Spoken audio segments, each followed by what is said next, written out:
AFTV's missing something. Oh no, let me give Judges a call.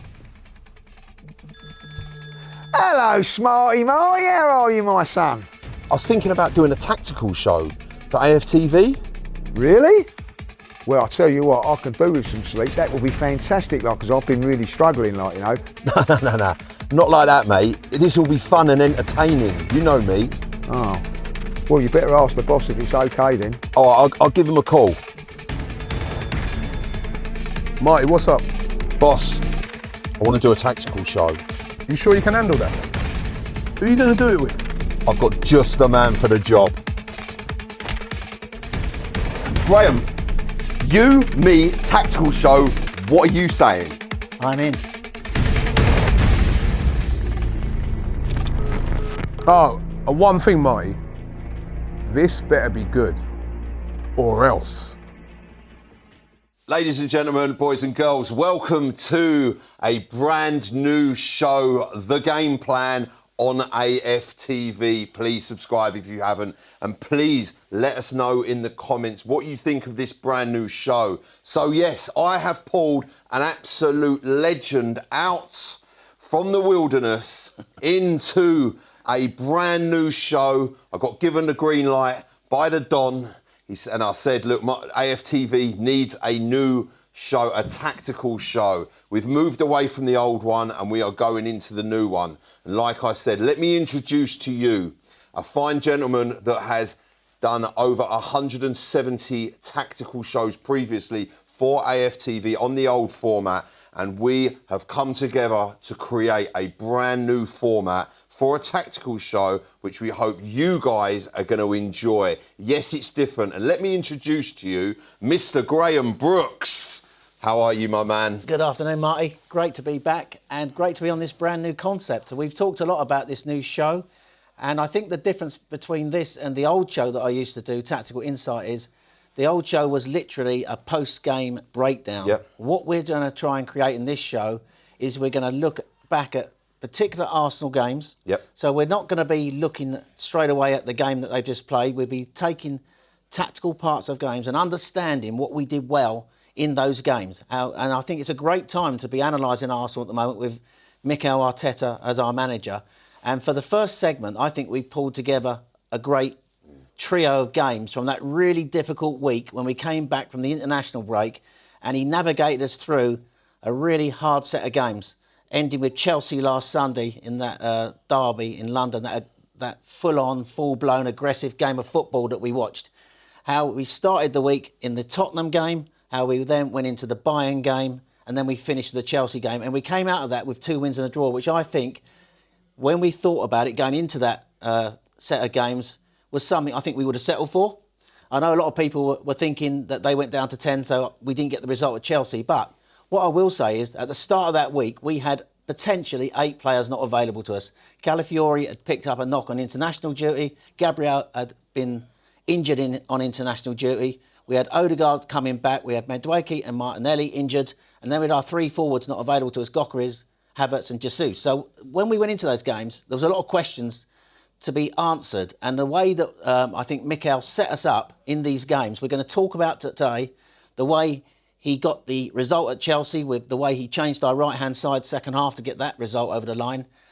The man-to-man press in the Bayern Munich game, I was really impressed with that. And the way Declan Rice stood up in that second half to drive us over the line. And then we're going to finish on good old Tottenham, and the way that Mikel knew they were going to play 5 at the back, went with the structure we did and the way we played round it, and ultimately Eberechi Eze announced himself in folklore with a hat-trick in a North London derby. And we're going to talk about his goals today. And again, we're going to talk about the performance of Declan Rice in that game as well, and also touch on Mikel Merino, who's really making a name for himself in this team. I think he's undroppable at the moment, Marty, but we're going to look at all those games, and we're going to start with the Chelsea game. But before we get into that, we want people to get involved in this show. We will be taking viewers' questions, so obviously that is something that we will be doing. But we've got lots of ideas for this new show. We're even thinking about having a game from the vault where we look back in time. And you know, I'm an old fossil. I go way back to 1971, Marty. You know, when my first season we won the double. You know, I was at Wembley, my first cup final when we beat Liverpool. We've won the league title on Tottenham's ground twice, on Liverpool's ground at Anfield and at Old Trafford. I can only remember in my lifetime one team winning the title on our ground, and that was Aston Villa in the 80s. People will correct me if I'm wrong on that. And even in that game, we won that game. So we've got some ideas of maybe revisiting tactical parts from previous games.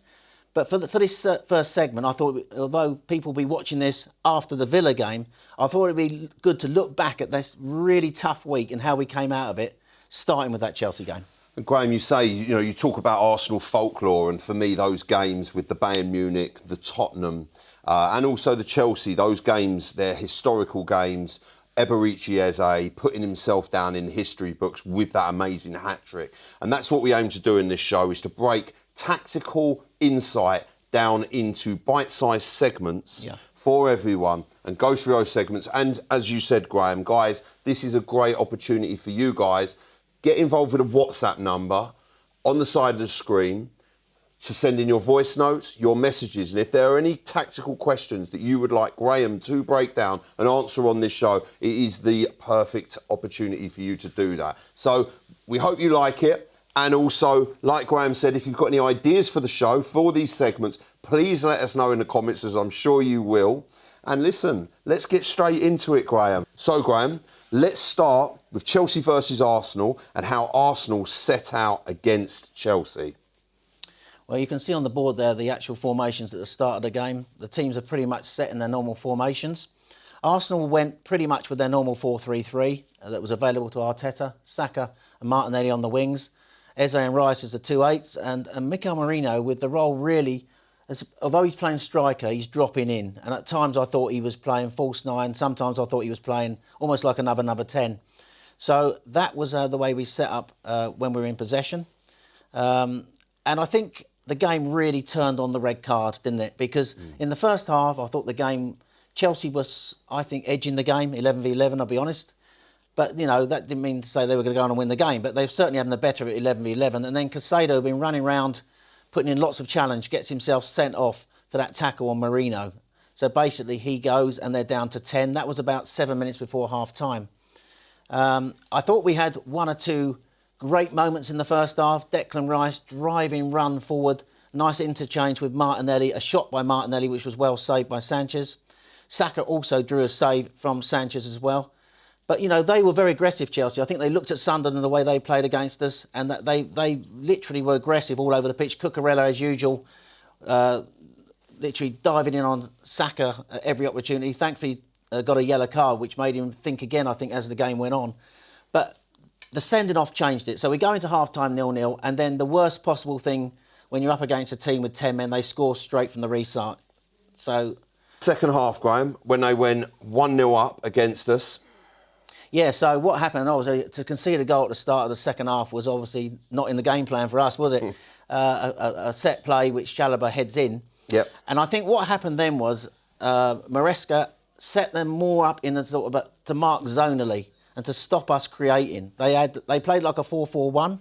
So basically, they had like their two wide players tucked in. Obviously, Estevao had been hooked, I think, and they brought on Garnacho. But Garnacho and Neto did a lot of good work on marking the inside to stop our number 8s or number 10s, whatever you want to call them, getting that space in the middle of the pitch. And then you had the fullbacks working back and the midfielders working back. So it was like they had a 4-4-1 and they were marking zones to stop us playing through them.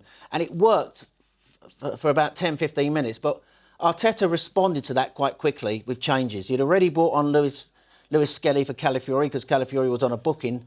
And then what he did was, tactically, he took off Zubimendi, brought on Martin Odegaard and moved Rice back to number 6.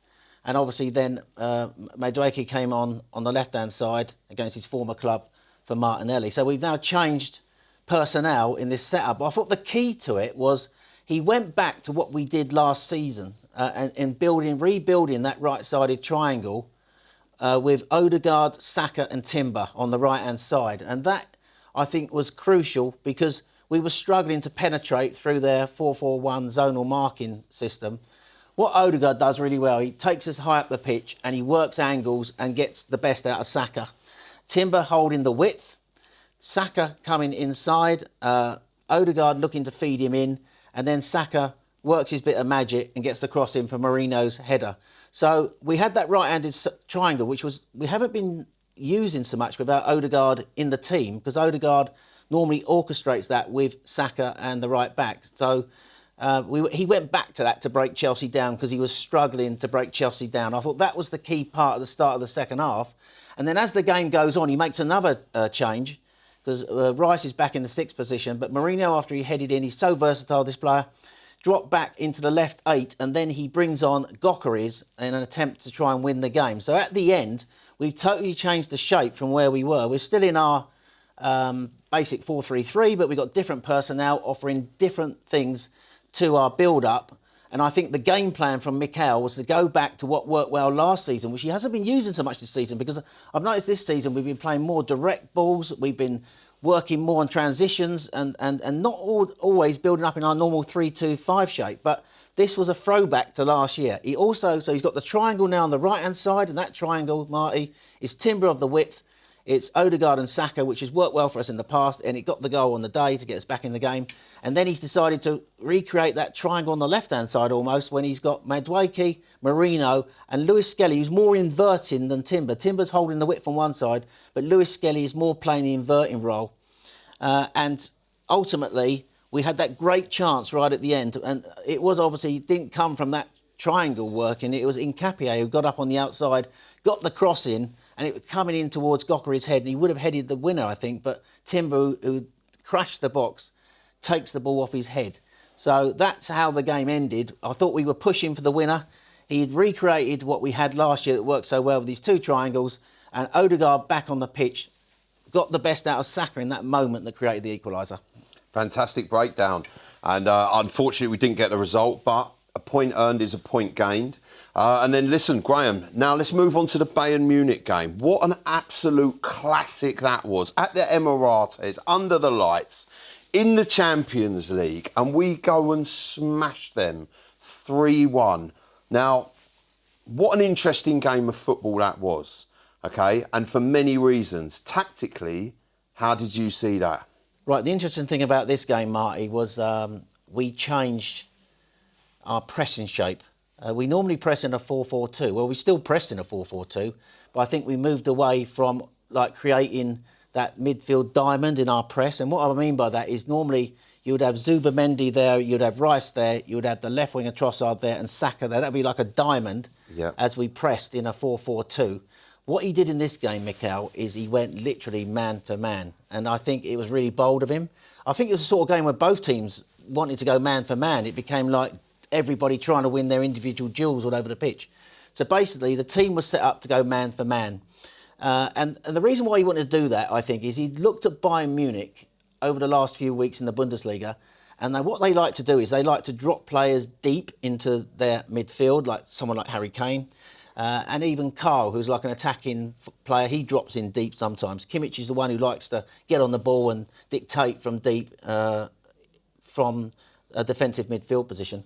But I think what Mikel wanted to do was he wanted to stay in the game first half, so he wanted to control territory, he wanted us to push up, and he wanted to squeeze them so they couldn't really get their players dropping into the zones to create. And I think it worked really well in the first half, apart from that one moment where we sat off and Kimmich pinged that ball out to the right-hand side to Gnabry, who crosses it in for the goal from Carl. Apart from that, I thought we kept them at bay really well.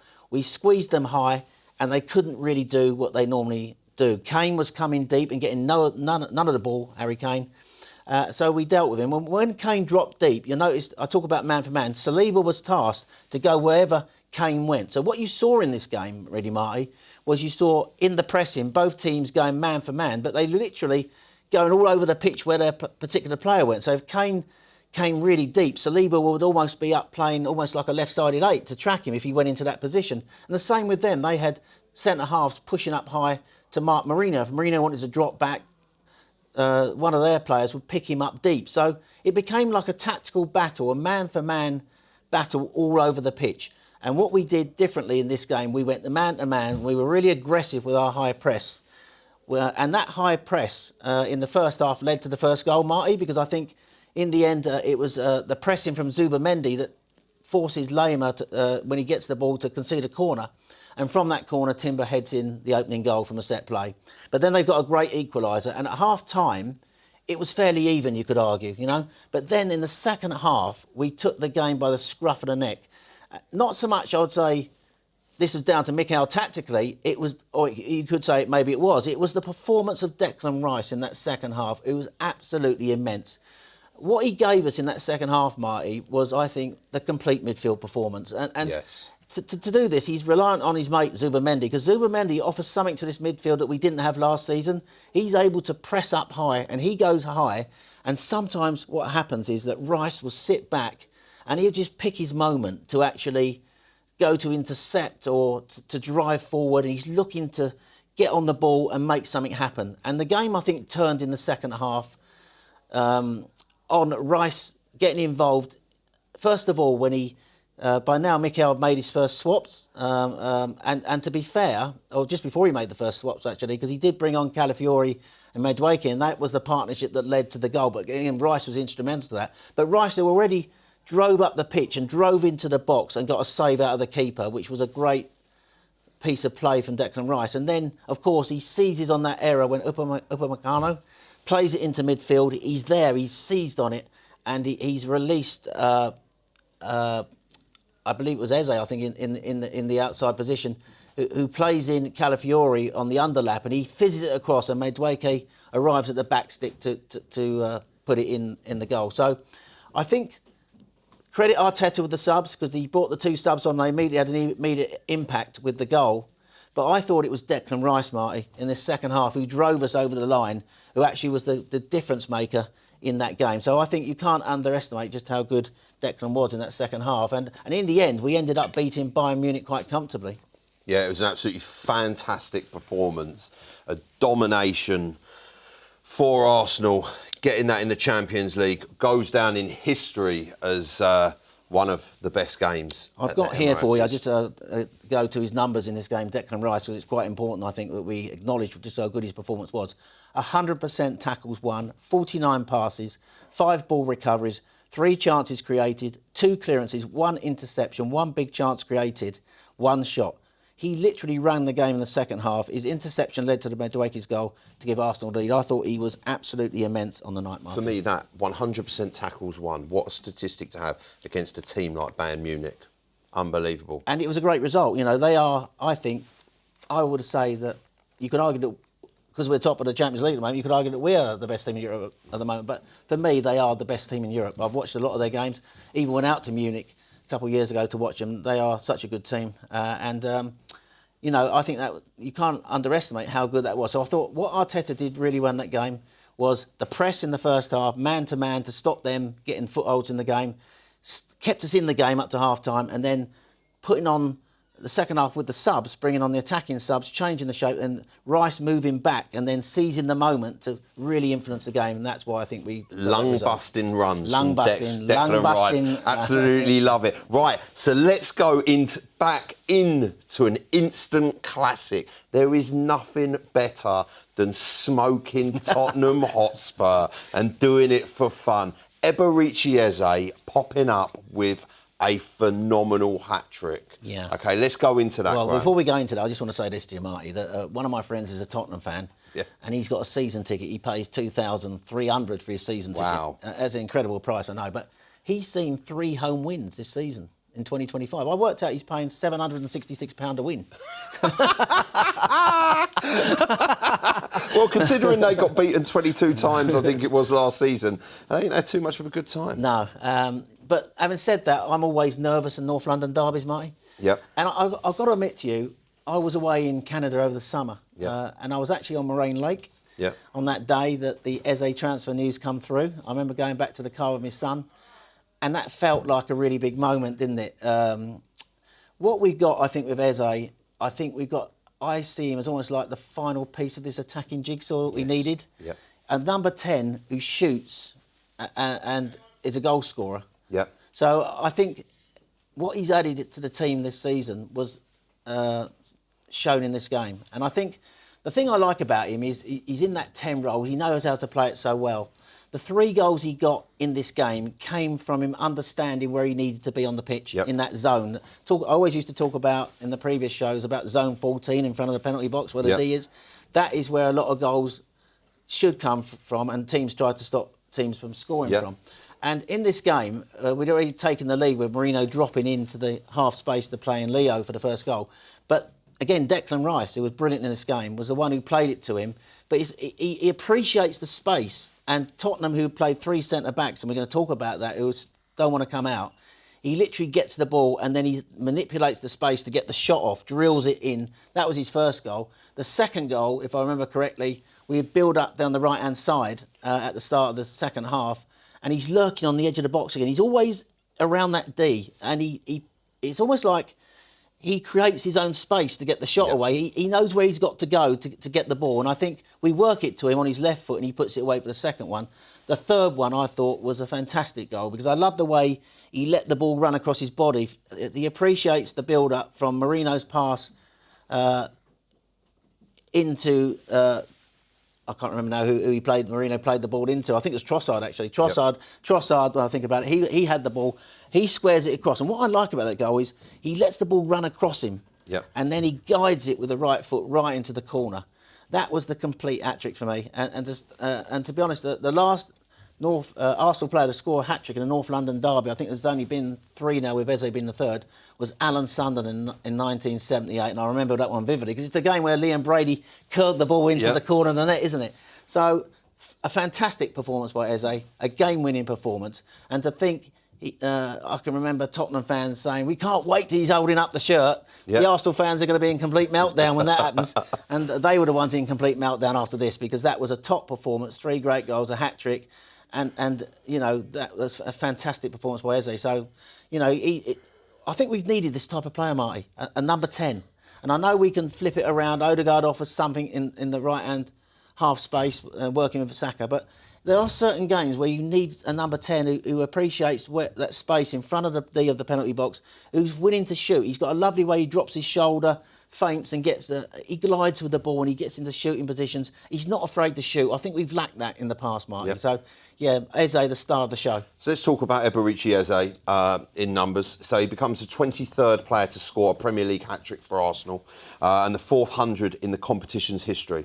So his game by numbers versus Tottenham, 45 touches, 7 touches in opposition box, 6 duels won, 4 possessions won, and 4 out of 6 shots on target, and 3 out of 3 successful take-ons with 3 goals. What a performance. And quite rightly, those 4 out of 6 shots on target, I remember one of those clearly should have been another goal for him. And, you know, what a performance when it comes to Eberechi Eze. Yeah, fantastic performance. What a player. I'm so glad he's an Arsenal man. Of course, it feels as though it was written in the stars. We released him as a youngster and he's come back. And if you ever want to believe, never give up in football, that dreams do come true. He's an example of that, isn't he? So, Graham, Tottenham played 5 at the back for this game. They went very defensive. Talk to me, run me through this system and the game. Yeah, he went with 3 centre-backs, didn't he? He went with Van der Ven, Romero and Danso. And the funny thing was, I was watching this at home and Mikel Arteta was asked in the pre-match interview, looks like Tottenham are playing 5 at the back. And he said, we prepare for that. So he knew exactly what they were going to play. So the key to this really was Mikel Marino's positioning, because Mikel Marino did not push up against any of the centre-backs. He was dropping into the space. So basically, Tottenham had 3 redundant centre-backs there, not marking anybody. So basically, they went with a 3 with their 2 full-backs. And as a result of that, this formation was very similar to the formation they played against PSG in the Super Cup. The only difference being, in that Super Cup, they played Kudus off Richarlison in this game, and they played 3 in midfield. In this game, they played 2 in midfield, and they played 2 wingers off Richarlison, hoping, I think, to fight for second balls. But ultimately, Arsenal pinned them in. And the secret, really, what Mikel did really well is the movement of Mikel Marino to drop into the space. Then what happened was Eze and Rice pinned their 2 midfielders, that's Bentancur and Paulino, so they were on the outside of them. Then with Calafiori driving into the space the other side and Saka pulling inside, Arsenal have a massive overload in those midfield areas. So when we had the ball, we were able to sort of like have overloads when we built up. They couldn't play out because basically their players literally were pressed and marked. So ultimately, really, for that to have worked, what you think Thomas Frank might have done, he should have maybe tweaked it. Maybe Romero could have come out to engage with Marino. But that never happened in that first half. And that's when Arsenal ran away with it. Tottenham did not get out of their first half. It was a defensive shape, and we just swamped all over it. And we created the overloads in midfield to actually overrun them and to create the chances, albeit, and that was shown in the first goal because Marino drops into the space and then he threads a ball in. Trossard runs off his man, who didn't pick him up very well, and he's in there and he turns and gets it into the corner via deflection. And then, of course, Eze adds the second goal. But I think it came from the fact that we understood they were going to play 5 at the back. We set up to actually overload in front of their midfield, their defensive 3, and they weren't willing, any of their defensive 3, to come out. And so, effectively, I think the game was not over by half-time, but we were 2 up, as close as over as it could be, and certainly over by the time Eze added a third in the second half. And then Tottenham changed their shape, but it was too late. But credit Mikel, he watched that Super Cup. I think he understood how they were going to set up, and he actually worked a way out to actually overcome it, and that's why we won the game. Another situation where Mikel Arteta has the game plan. That's the game plan. That's the game plan to beat Tottenham. He knew what they were going to do. Love it, fantastic. And Thomas the Tank didn't react quick enough, did he? There wasn't any choo-choo. Thomas the tank engine got fully derailed. That's a good one, mate. Yeah, he went off the tracks a little bit in that game. But listen, I think we could talk about that game, an instant classic, as I said. There's nothing better than beating Tottenham Hotspur, no feeling. You'll know that for your many years of watching. So it's this part of the show where we roll in to your questions. Yes, guys, please send your questions into the WhatsApp number at the side of the screen. Voice notes or messages. The first question we have got for you, Graham, is a question from Adam Gerasimidis. So this question is: what has been the key positive differences between Saliba, Gabriel as centre-backs and Hincapié, Mosquera? How evident is it that we have suffered tactically as a result of our first-choice pairing being out? I don't think we suffered tactically. Okay. I think they've come in. It's been like seamless, and it's added stability. Okay. We haven't had before when we've lost Saliba and Gabriel, who are key players, and that partnership is something that the team is built around, really, defensively. But Mosquera's right-footed, Hincapié's left-footed, so obviously seamlessly they've fitted in. They've added that stability. I think Hincapié adds raw pace. I think he's quicker than Gabriel over short distances, and I think Mosquera's got good technical quality on the ball, technical ability. So I think they're good in those sort of situations. I think the only thing with everything, it's a new partnership.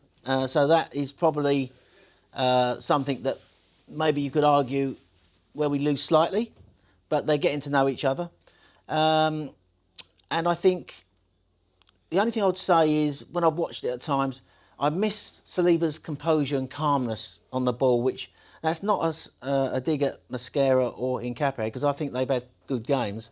But he's so composed on the ball, and he understands the team shape so well because they've been drilled in it now for 2 or 3 years. Whereas these 2 guys have only come to the club this year. But maybe Gabriel offers that brilliant left-footed pass out wide that he's really good at. But I think Hincapié, his passing is fine, and I think Mosquera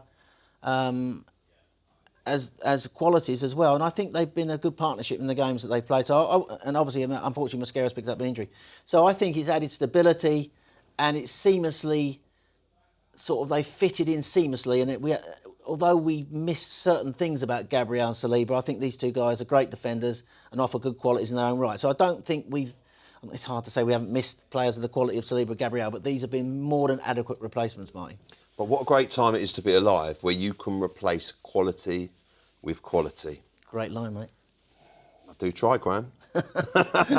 So, moving on to the next question. Well answered, Graham. We have got another question, and that is from Ryan Kalako. So, question from Ryan today is: in light of the continued absence of first-team centre-backs, with a lot of defensive questions here, Graham, and obviously focusing on how important Saliba and Gabriel are. William Saliba and Gabriel Magalhaes, how are you recalibrating Arsenal's defensive structure to ensure not just short-term stability, but genuine sustainability in performance? Moreover, given the increasing reliance on adaptive solutions and positional reconfiguration, to what extent do you believe this model is sustainable over a long stretch of this season, both if results remain favourable and, crucially, if the balance begins to tilt and performances become more fragile? Very interesting choice of the English language there. Ryan. Ryan's gone in there. He's gone all out. He ain't messing around. He's literally swallowed the dictionary and regurgitated it for you to give you a bit of a headache. But go for it, Graham. I was good at English at school, and I've got O levels in English language and literature, and I've had a few articles published in my time on sport, but. Bloody hell, I'm struggling. I'm struggling to understand that one. I think I don't think he talks. He's worried about fragility, but I don't see it at the moment. Because I look back to the Sunderland game where I thought Gabriel and Saliba struggled to deal with the aerial bombardment as good as they are. Yeah. So, and you could argue, were they fragile on that day? Maybe it's more a collective for the team. Yeah. And that's how I think I'll answer the question in terms of fragility, because I think if it's not working or they're struggling in their positions, I think you need your two centre mids to actually step in and sort of like be that shield in front of them. We've got two great players, Zubamendi and Rice, when they're fit, who I think control in front of them pretty well, and as much as possible keep the pressure off our back line. That's, you know, and that's important because they drive us up the pitch and we get the territory, so they're not under so much pressure. I think that's a key part of it. In terms of what he's said in the first part of the question, I think these two centre-backs, although they're new to the club, they work with the team every day. They work with Arteta. They understand the fluidity and the rotations. They understand how to defend. And the way they work on the training ground every day with the same player. So I think that they will be used to that by now. So I think they offer that. I think they will offer that. So I don't see that as a problem. I think in the second part of the question, obviously you're relying collectively as a team to make sure that they are getting that little bit of protection. If there's a bit of vulnerability there, maybe someone does need to drop back to give them assistance at times. And I think we've got the ideal players in Rice and Zubamendi to do that. So that's how I'd answer that question. So what you're saying there is we have got the midfield defending the defenders. We have. We've got a great squad. Not only a great team, but a great squad. And I think the performances this season, I'm absolutely loving following it, and Mikel is such a fascinating manager. You just think you know how he tactically plays in games, and then he brings something new to the table. And I think we've touched on a few things today in the first game plan show. We have, and listen, Graham, thank you so much. You've been an absolute superstar. Have you got any final words before we close? Let's beat Villa. Well, I say that, but this show is going out after the Villa game, isn't it? So hopefully we've beaten Villa. That will be a tough game. So look, I would say to everybody, look, this is a brand new concept, but we want literally ideas from people watching this, what you want to see in our show. I've got some ideas around going back to games in the past, re-watching games with you, and then great games where we won league titles or cups. That's an idea that I've got. We will try and just not necessarily do post-match all the time. It's going to be a new concept, just looking at different segments of games where tactically Arteta's done something. He's a fascinating manager to actually understand, isn't he? He is. So you heard it here first. Please, guys, let us know in the comments what you thought of the show. Please let us know if you've got any ideas, anything you want us to add to the show. And also, please drop in a picture of yourself and either a voice note or a message for a future show so Graham can answer your questions tactically. Listen, I hope it's been fun, enjoyable, informative and educational. I've really enjoyed the first episode. Please like, subscribe. Please check out all of AFTV's other content. There's some fantastic stuff there. Please check out the AFTV app. I've been Marty. This has been Graham. It's been The Game Plan on AFTV, signing out.